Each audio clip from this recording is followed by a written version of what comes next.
কাউকে ভাড়া করে তো কেউ নিয়ে এসেছে, তো কেউ তো ভাড়া করেছে, সে কেউটাকে খুঁজতে হবে, পুলিশই খুঁজবে। মুখ্যমন্ত্রী নিজেই বলেছেন যে নিরাপত্তা ওর সরে গেছে, সেটা মুখ্যমন্ত্রী তার উদ্বেগ প্রকাশ করেছে। আমি জানি না কেন পুলিশ প্রশাসন সরিয়েছে, কার কথায় সরিয়েছে, সেটা নিশ্চয়ই আগামী দিন সব প্রকাশ পাবে।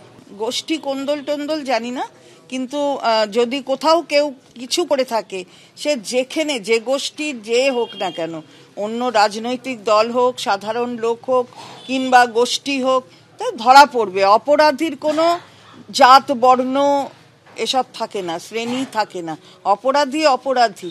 সুতরাং সেখানে সে ধরা পড়বে এবং তার উপযুক্ত শাস্তি হবে। নজরদারি নেই এটা কেউ কখনো বলতে পারবে না, কিন্তু তার মাঝেই হয় বিএসএফ এর নজরদারি আছে, তারপরেও জঙ্গিরা ঢোকে। তাহলে কি নজরদারিতেও সেখানে কোথাও কিছু করেছে, তার ফাঁক ফোকর খুঁজে বার করেছে। মালদায় তৃণমূল নেতা খুনের পর 5 দিন হলো, কিন্তু এখনো পর্যন্ত কে সুপারি দিয়েছিল, কি কারণে খুন, সেই প্রশ্নের উত্তর জানা নেই। আর এবার নিহত দুলাল সরকারের স্ত্রী তিনি বিস্ফোরক অভিযোগ করছেন। তিনি বলছেন দুলাল সরকারের থেকে পিছিয়ে গিয়েছিল বলে হিংসা, তাই খুন। রাজনৈতিকভাবে তিনি মুখ্যমন্ত্রীর কাছাকাছি চলে গিয়েছিলেন, তাই হিংসা। শোনাবো। আরও কিছু মানুষের হয়তো হিংসা যে তারা অনেক কিছুতে পিছিয়ে যাচ্ছে, বাবলা সরকার বা দুলাল সরকার হয়তো রাজনৈতিকভাবে মুখ্যমন্ত্রীর কাছে এমন একটা জায়গায় আছে, সেটাও তাদের হিংসার কারণ।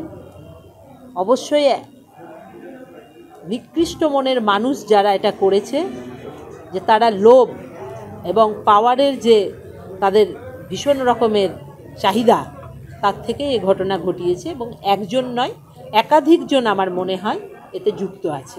সম্প্রতি আমরাও জানতাম যে উনি চেয়ারম্যান হবেন, এরকম একটা কথা চলছিল। এখন সেটা এই মুহূর্তে আর ওই বিষয়গুলো নিয়ে বেশি বলতে চাইছি না, কারণ পুলিশ তার তদন্ত করুক যে কি কারণে এই ঘটনা ঘটালো। রাজনীতি করতে গেলে প্রতিদ্বন্দ্বিতা থাকবে, কিন্তু প্রতিদ্বন্দ্বিতা এই পর্যায়ে পৌঁছানো উচিত নয় যে নৃশংসভাবে কাউকে হত্যা করবে। দেখুন, দিনের আলোর মতোই পরিষ্কার কে বা কারা হিংসে করত। আমার কাছে যা তথ্য আছে আমি সেগুলো নিশ্চয়ই দলনেত্রীকে দেবো। আর এই তৃণমূল নেতাকে খুনের ছককে কষা হয়েছিল কার্যত বাড়ির দোরগোড়ায় বসে, তেমনই অনুমান করছেন তদন্তকারীরা। ইংরেজ বাজারের 22 নম্বর ওয়ার্ডে দুলাল সরকারের বাড়ি। তার বাড়ি থেকে মেরে কেটে 50 মিটার দূরে মহানন্দা পল্লীতে অন্যতম অভিযুক্ত বাবলু যাদবের বাড়ি। নিহত তৃণমূল নেতার বাড়ি থেকে 300 মিটার দূরে ইংরেজ বাজারের রেলওয়ে ব্যারাক কলোনিতে থাকত আরেক অভিযুক্ত কৃষ্ণ রজক ওরফে রোহন। এই দুজনেই পলাতক। আর রোহনের ভাই অমিত থাকতো তৃণমূল নেতার বাড়ি থেকে 200 মিটার দূরে ঝলঝলিয়া রেলওয়ে কলোনিতে।